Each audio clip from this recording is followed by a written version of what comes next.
What's good, y'all? What is good? What's going on? This is your boy, Scotty by Nature TV, and we're here for a brand new review of Love and Hip Hop Atlanta Season 12, Episode 23. What's going on, you guys? I hope you guys are having a wonderful, wonderful Tuesday, and I am doing the exact same thing on this windy Tuesday out here on the south side of Atlanta. What's going on, you guys? All right, now before we get into anything, let me let you guys know what we got coming up. Now there will be a Yes for the Mess video tomorrow. I'm probably gonna film it right after I'm done with this live. I've been asleep all day, child, so that's why y'all didn't get it earlier like y'all was supposed to, but y'all will definitely be getting it tomorrow morning as I film it tonight. Also on tomorrow is the Whether You Like It or Not Beverly Hills panel. Well, it'll be held on Yocratiz's platform, so make sure you guys tune in for that on tomorrow as well. And on Thursday, it's the Chasing panel. And then on Friday, I got a one-on-one interview with Storm Monroe. So like I said, March is the month where 2025 really starts for the Scotty by Nature TV brand. This is where I start the pivot. You're going to get music content this weekend, as well as character analysis for your favorite reality stars. So make sure you guys tune into all of those things, y'all. I look rough right now. I ain't got no haircut. I ain't got no shave. I look a little rough, but I still tried to put it on for y'all just a little bit. I still try to put on a little beanie, some new earrings and a damn chain. I try my best to look presentable for y'all on these damn reviews. I really try my best to do so. However, that's pretty much all that I gotta let you guys know about. So we're gonna go ahead and get into this review. Y'all know I love to review this show. Probably my favorite show to review is Love and Hip Hop. All right. Now, it's about 36, 37 of y'all up in here. Everybody's live right now. I see Storm is live, Really Be live, Rodney live. Child, if I had it on Rodney, we're gonna be live, I would have pushed this live back. Y'all know I do not like he gets the numbers, honey, when he live and stuff like that. But you know, it is what it is. But however, we're gonna go ahead and get into the review, y'all. So let me go ahead and pull my notes out. So we're gonna start it off with 3 earrings and Georgia Prune. Okay. Now they're in this room in the house, and they're trying to set up this room for Cannon because they're getting ready for a state inspection because they're suing Jasmine for full custody of Cannon or whatever. And Rashida says that she feels like Jasmine doesn't put Cannon's needs above her own. Rashida, how are you aware of what she puts her needs? How do you know? And why are you saying this type of shit? I'm just saying. I get so tired of watching Rashida do this passive aggressive ass shit that she likes to do. And y'all want to know what I mean by that? Rashida likes to talk about this woman's motherhood on the slick. She loves talking about this woman's motherhood on the slick. She always got some slick shit to say about this woman's motherhood, and I don't like that. You already don't like her. You already don't want nothing to do with this damn child because of the fact that your slimy ass husband decided to slide up in her and give her a damn child. And now you're, siding with your husband and trying to get this woman's child taken away from her with no real reason. Rashida is saying that she feels like she feels like Jasmine ain't really worried about Cannon. She's just worried about, exposing Kirk and destroying him. I don't really think that there is any more need to destroy him at this particular point, Georgia Prune. Let's be honest. He was looking out for your feelings and your feelings only when it came down to Cannon. That's number 1. Number 2, he never wanted anything to do with that child. Number 3, he always blamed Jasmine for every bad thing that's happened to him over the last 8 years. He does that. He holds her accountable, and so do you. And my thing with you is, why do you always have so much shit to say when it comes down to this girl and her son, which you've made it abundantly clear many times that you don't want to have nothing to do with this woman's son. You refer to him as that boy on the first half of the season and shit like that. And I told y'all I ain't like it when she did that. But a couple of folks got mad at me because I called her out on it and said, well, if it was me, he'll be that bitch. I don't give a fuck about no love child. And I feel like I gotta say this shit on every Love and Hip Hop review when I'm talking about Kirk and Rashida. At the end of the day, yes, Jasmine had a baby with a married man. Absolutely. She did.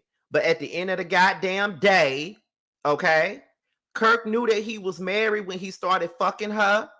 And that's it. So once a baby get into the fold, Kirk, you need to take responsibility. Rashida, if you're gonna stay with your cheating, lying, slimy ass husband, then you may as well deal with what's gonna come with that, and that's this damn child. I ain't saying you got to play mama.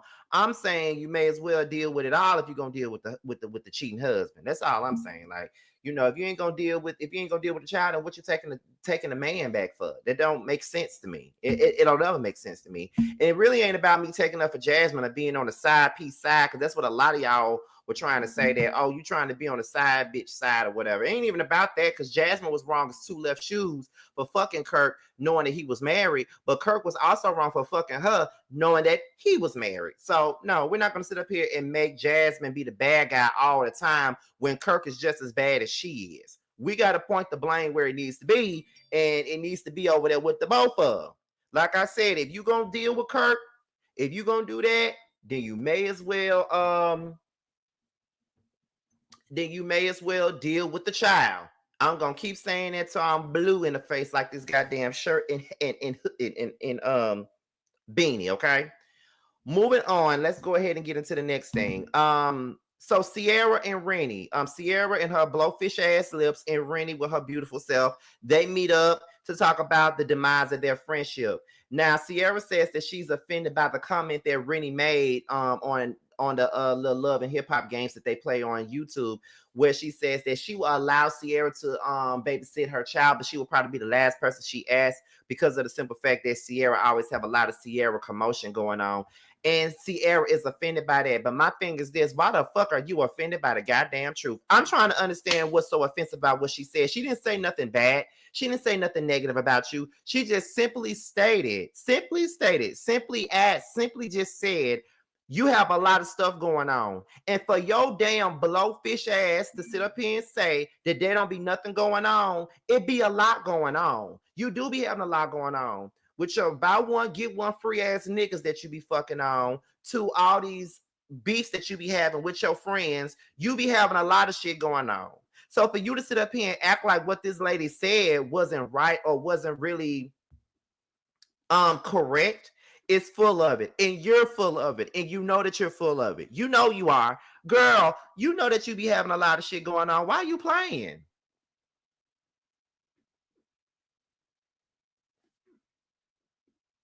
Why are you playing? I don't even understand why you trying to play the victim and all this other stuff. Like, be for real. And on top of that, you not letting Renie get a word in edgewise. What you are doing is over talking this girl so she won't call you out for your bullshit. That's what you're doing. And I'm gonna need for you to calm the fuck down and realize what you're doing is just not making no kind of sense. Like, that's what you need to know. Renie says that Sierra did not show up the way she said she would after she had the baby. But let's be honest, Sierra never shows up for nobody. That has been a constant argument with all of her friends, is that everybody shows up for Sierra, but Sierra don't show up for nobody else. Okay, so that has been something that everybody been saying about Sierra, and I'm inclined to believe that that is the truth. Um, Sierra says that Renie wasn't there for her when she was hospitalized, and Sierra is absolutely deflecting. Sierra is deflecting because if you and Renie already had this conversation about why she wasn't there when, you know what I'm saying, when you was in the hospital and you had your shit going on, if y'all already talked about that and she already apologized to you and you're well aware as to what went down and why she wasn't there, why the fuck are we talking about this shit? Why the fuck is this even a conversation to be had right now? You're doing what we always say you do, is that you deflect. You deflect like you take Botox shots every fucking month. That's exactly what you're doing, because I didn't understand what one had to do with the other. Like, what the fuck are you talking about, and what the fuck are you even doing? Like, all you doing is deflecting. That girl hit all the points that she needed to fucking hit, and you didn't want to hear what she had to say. So now you're gonna just take something from thin air that you've already discussed with this girl, and now I'm feeling like she's trying to make me look bad. So now I'm gonna make her look bad as a motherfucker now. Like, girl, what the fuck? What? I'm genuinely confused by this whole situation. Like, I'm completely confused by that. I don't understand why you feel like it's okay for you to do that when you already know what happened. You know what happened. You know what went down. The girl already told you. The girl already apologized, and you want to sit up here and act like you're not aware. Like, Sierra, you do the absolute most. Like, you're not a good friend to nobody, and people have said this shit to you and about you time and time again, and then you be sitting up here wondering why people be saying that shit about you. Like, girl, please go somewhere and lay down. Do something, because you look completely crazy. All the shit that's coming out your mouth don't make no kind of sense, and it really don't. It really don't at all. What else is good here? Sierra then goes and bring up Renie mama and talk about how Renie did not tell her that she needed her when her mama died. I'm like, okay, see, that's what you don't do. That's what you don't do. You do not bring up nobody mama and her dead mama at that. Why are you bringing that up? And to be quite honest, if I would not be mad at Renie if she would have took that hookah stick and slapped the shit out of Sierra with that shit. I would not be mad at her about that. Because what the fuck you bringing my mama up for, bitch? What you bringing my mama up for? It really don't make no sense. Her mother had nothing to do with this conversation. You were mad about something that had nothing to do with nothing. You were mad about something that wasn't even that damn serious. And then when she came up with some real shit to be mad with you about, then you want to bring up her motherfucking mama. What type of shit is that? You're not a good friend. And if Renie would have went upside your fucking head, I would have not had no damn problem with that. Because you deserve that shit for bringing up her fucking mama. You deserve it. You do. You do. You deserve every bit of it. You deserve every piece of that shit. You do. You deserve it, and you know you do. I wouldn't have nothing else to say to Sierra after that. Sierra ain't shit. She's not a friend. All she do is worry about whatever dick she riding on, whatever dick of the month that she riding on. That's what she cares about. She cares about how many Botox shots she get. She cares about the fat transfers. That's all the fuck she cares about. She don't care about her friends and what they got going on, but wants somebody to drop every fucking thing, including their draws, for her whenever she's going through some bullshit. Sierra got me and everybody else that she's around fucked up. I could not be friends with a selfish motherfucker like Sierra. I could not be friends with her. She gets on my nerves. And then she plays the victim all the time. And don't nobody got time for that. Nobody got time for her to be playing the victim the way that she does. It's the reason why everybody say that you a shitty ass friend. Because you are a shitty ass friend. And you don't like the fact that people call you out for being a shitty ass friend. So you might as well deal with that title. Because every time I see you on my screen, you stink. Okay? You stink.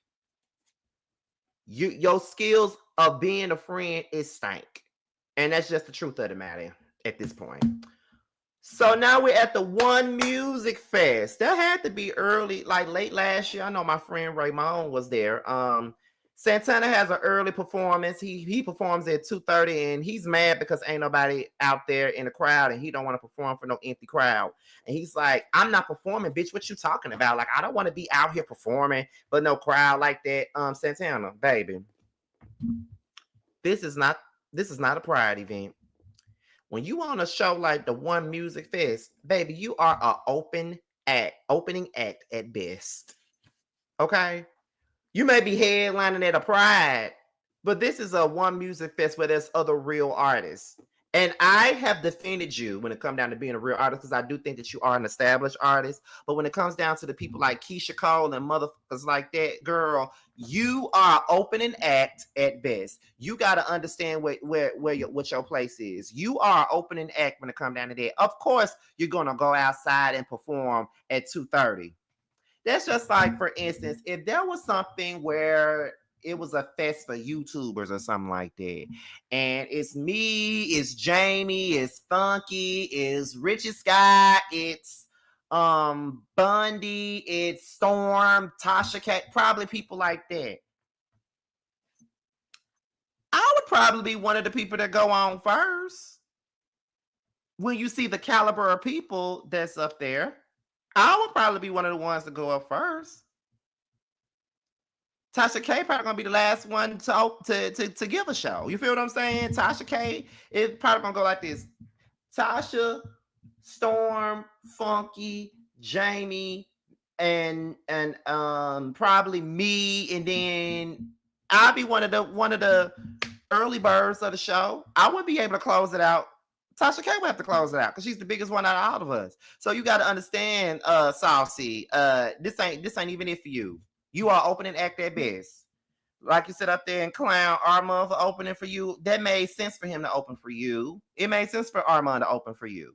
But it makes sense for you to open for these people. Everybody's an opening act for somebody. Let's be clear. So Jasmine, she meets with Rod and her mama. We ain't seen Rod since season 6 when Kirk and Georgia Prune did not want Rod nor his other woman to be on the show on the reunion stage with them. They didn't even want Jasmine up there with them, and to their loyalty was with Kirk and Georgia Prune, so they chose not to bring them, which I felt like was some bullshit, but whatever. Um Jasmine says that she only receives $1,000 a month from Kirk for child support, and she feels like that's not enough money to be receiving for child support. Her words, not mine. She says that a couple of months ago, her and Kirk had made a deal about how much money he would send every month, and they agreed upon that. But now he's turning around and he's no longer, doing that anymore. He's no longer doing it. Like, he's sitting up here playing with her now. He didn't back out on the whole deal about the situation. So he's not doing it. Now Kirk is countersuing for full custody. Rod says that Cannon calls him daddy, but he calls Kirk Yaya. He don't even know where he fits up in Kirk's life at this particular moment. Jasmine says that Kirk don't want no full custody, and he doesn't want to pay child support. And the only reason why he's going for full custody is because he don't want to have to give me the money for child support. That is the reason why.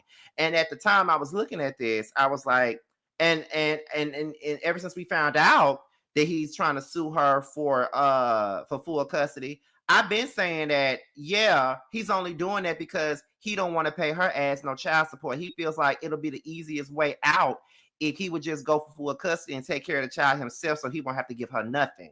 That's the main reason why he's doing it, and it makes sense. That's the reason why he's doing it. Jasmine says that she's done. She's done.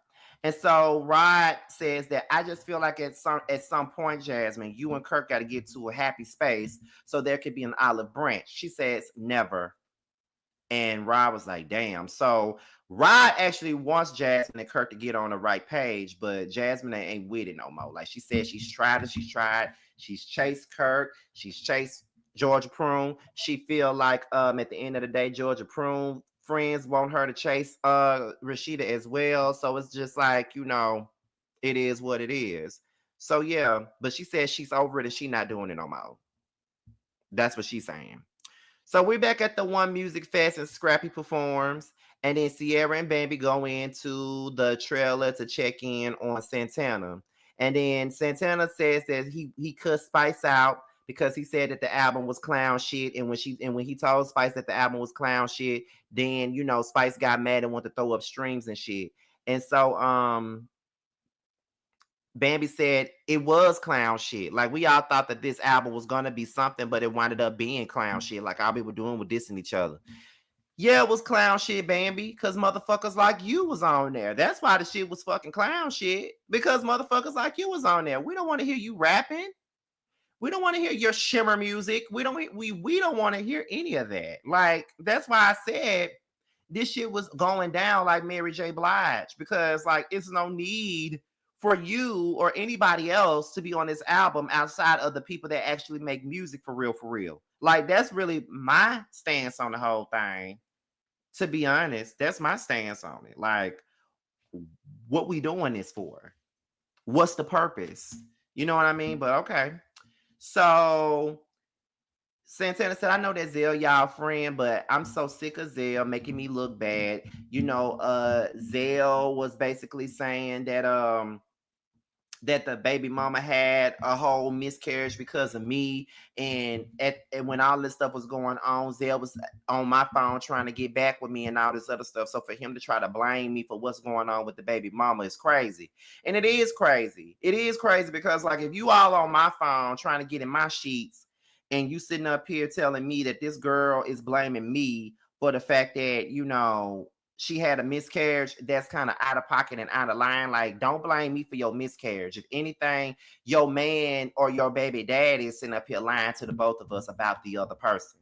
Because he telling me what you saying about me, and then he telling you what I'm saying about you, although he talking about the both of us to each other. That's basically what this is. So if anything, Santana and that baby mama need to meet up and compare notes, because that's what's going on right now. But Sierra and Bambi just removed themselves from because they didn't want to be involved in the conversation because of their loyalty to Zell. So then Jessica White, she meets up with Robin, her niece. Robin shows her the DMs between her and Mendices, and the receipts is receding. We see the receipts. We see what's really going on with that. And so she said that Mendices definitely tried to pursue her at the club, and that's just the truth of the matter. So that's what Robin is saying. That's what Robin is saying. So we're gonna keep on going. Kirk and Rod, they meet up, and Rod confronts Kirk about trying to get full custody of Cannon. Now, I'm trying to understand, if Rod is Jasmine's ex-boyfriend, why is he involving himself in this whole thing with Kirk and Jasmine? I really feel like nobody needs to be involved in this. I don't really think that Rashida need to be involved, and I don't think that Rod need to be involved. And Rod ain't even her man no more. Like, they done broke up many, many moons ago. So I don't even understand why he's even meeting up with Kirk about anything at this point. Georgia Prune don't need to meet up. Don't nobody to be involved in this but Kirk and Jasmine, because they the ones that's going back and forth fighting with one another over this situation. That's just the truth of the matter.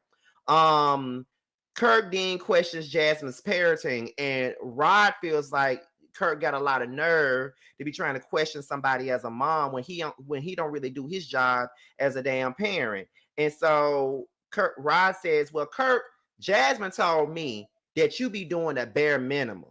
That's what Jasmine told me. Jasmine said that you be doing a bare minimum when it come down to Cannon. So Kirk brings out the receipts of these cash apps and how much money he spent on Jasmine. When a car broke down, he paid for it. When he need this, he's cashed up into an Apple Pay. It's a lot of receipts. So Rob was like, I'm sitting up here looking stupid, confront Kirk on your behalf. And he's showing me all these receipts of these cash apps and all the things that he's done for you and the kid. But you telling me that he's doing the bare minimum, but it look like to me he's doing way more than what he's supposed to be doing. So now I got to talk to Jasmine and have this conversation with her, because now you done made me look crazy. That's what you get for getting yourself involved in this shit. What the fuck you going to meet up with her baby daddy for anyway? About his son. It ain't got nothing to do with you. You ain't around no more. The fuck? Why are you in it? And now, Jasmine, I'm looking at you sideways, honey, because I've been defending your ass this whole time. Now, if you've been lying this whole time and you only looking for money and not really thinking about your child, then we got a motherfucking problem, Jasmine. Okay? But I ain't looking stupid because I get paid to talk about y'all and defend y'all and whatever. So I ain't really looking crazy about nothing. So Santana and Renie and Bambi, they meet up. Renie and Bambi are worried about Santana because of a post that he made. Santana then explains a DV situation with his ex. He didn't name the ex at all, but I'm trying to figure out if it's Chef D that he was talking about. I really don't know what it is, but he talked about this DV situation. Let me tell y'all something, y'all. I can say that I've been lucky enough to not be involved in, I've been involved in toxic relationships. I've been involved in toxic situationships. Hell, I've been in more situationships than anything, just to let y'all know. Shit. But I've been lucky enough to not have a person put their hands on me. I've been lucky enough not to be in that predicament. However, I wasn't lucky enough to not grow up in that environment, because I grew up in that environment. If you don't know, I grew up with that. I grew up watching that. I saw my mama deal with it with my stepdaddy multiple times. Like, I grew up with that. So when I hear Santana say that stuff, I was hearing him talk about how, the boyfriend was saying that, he felt like Santana liked that shit. And Santana was like, well, why would you say something like that? And he was like, well, you like tough niggas. You don't like soft niggas. And that's the thing. I like tough niggas too. If you see the caliber of men that I've dated, and I probably had no business dating none of them, but they are like, I like a rugged guy. As y'all can see, I dated Bando, and he was a rugged guy. That's my bestie for the resty though. But when I was with him, he was a rugged guy. He is the typical guy that I go for, because I'm like this country bumpkin, Southern belle, wrapped up in a masculine bow. Like, that's just what I give. But he was more rugged. He was a rapper. He was,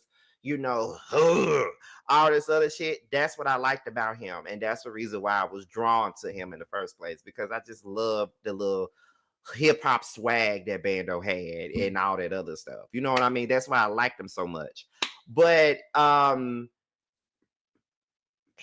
he was a protector too. Like, he never allowed nobody to disrespect me in his presence, like all of that stuff. And although we was never like in no official relationship or anything like that, he always would defend me and always have my back. And even now, with us just being besties for the resties at this particular moment in time, he still hold me down, and he still be having my back, and he don't let nobody talk about me bad. He don't let nobody disrespect me, and that's what I do for him. So I get where Santana coming from. I had to throw that in, because I too like the rugged men, but it becomes a problem when that rugged man wants to rough you up and make you be at their mercy. And when he said that, people in the comments were saying, oh, it don't really matter, y'all was two men, fighting one another and stuff like that. You know what I'm saying? I was just like, well, that's crazy, but people do be saying stuff like that. Like, they don't really care. They don't think that if it's two men or if it's two women, it is not considered to be DV. But it is considered to be DV. If we're in a relationship, we're in love, and you're putting your hands on me, that's not cool. You know what I mean? And I'll never forget this. I remember one time my sister had told me, or probably not me, probably she was talking to my mom, and I probably was being nosy, overhearing their listening in on their conversation. But I remember my sister telling my mother that one of her friends used to get popped by her boyfriend, and one of the other friends used to get hit on by their boyfriend too. And the friend was like, I can tell that he loved her, because if he didn't love her, he wouldn't be hitting her if he didn't love her. And I was like, so there's people out there that really believes that if a nigga put their hands on you, that means that they love you because they fighting you. I promise y'all, I'm not making it up. I'm so serious. We had to be like 19 and 20, with me being 20 and my sister being like 19. And I remember her saying that her friend literally said that shit. If he didn't love her, he wouldn't be putting his hands on her.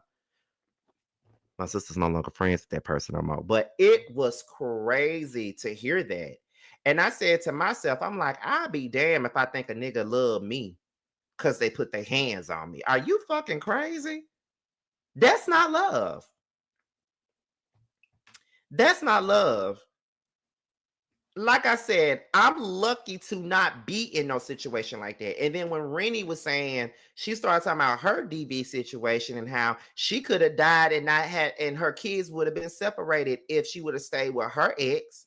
And I find these to be some horror stories, because like I said, I grew up with domestic violence. I seen it head on. Like, I think I'm gonna do a story time about it tomorrow. I think I'm gonna do a story time about it. But I've seen that shit. I've seen my mother. I see my stepfather put his hands on my mother. I seen him like bang her head against the refrigerator until it was a pool of blood coming out of her head. Like, I've seen stuff like that. I've seen him walk right over her after she fall to the ground like it was nothing. Like, I've seen him fight her like she was a grown ass man and try to put her face in the snow. Like, I've seen stuff like that growing up, and that's why I've always said I would never, ever put myself in no predicament like that again. And that's why I became my mother's protector, because of that DV stuff. Like, even if I hear someone yelling, me and my brother jump up and we run to go check on my mama every single time. If I hear a loud bang, like a pot or a pan probably fell on the damn floor, and I hear it, I jump up out of my bed and I run to go see if somebody put their hands on my mama. Like, that shit is traumatic. and it stays with me forever. Like straight up. So Santana, don't ever feel like you're not worthy of anything better. Now, I know that I give you a whole lot because you're a whole lot. And I know I say a lot of crazy shit about you, but I never want nobody to go through no DV situation. Like how I seen my mama do it and how I heard my sister's friends say they went through it. You know what I mean? Like I never want to see nobody going through no bullshit like that. No bullshit like that at all.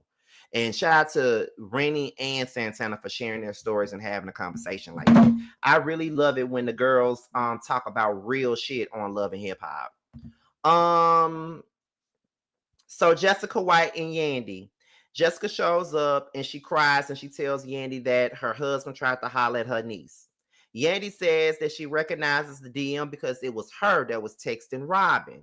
And so Yandy is aware that people want to tear her marriage down. So you go outside. They go outside and she tells production to mic Mendici up.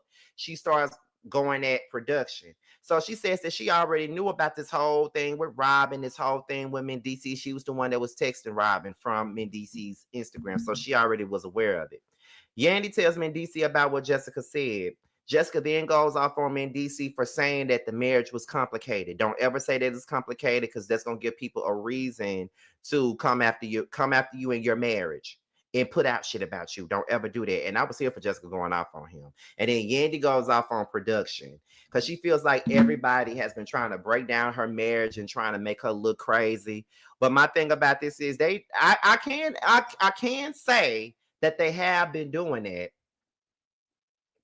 They have been doing that. They have been making her look crazy. They have been talking about her like a motherfucking dog. They have been saying that Medici's out here doing whatever he wants to. There has been a thing now. I'm telling you, there has been a thing.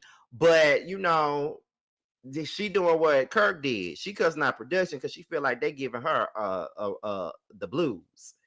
But child, that was pretty much the end of this episode. That was the end of the episode. It was an okay episode. Like it wasn't that much to talk about really, but it'll do. It'll do. I enjoyed it. I hope you guys enjoyed the review as y'all always do every week. Now y'all know that this is the last day to vote for me for the Boss Baby Wars. The last day to vote is on Friday. So if you have not voted for me just yet, please go ahead and do so, y'all. Time to do that right now. The link should be in the chat. My moderator should be getting the link to put in the chat. If not, the link is in the description box underneath my social media handles. I am Scotty by Nature TV, and I will see you guys tomorrow. Bye.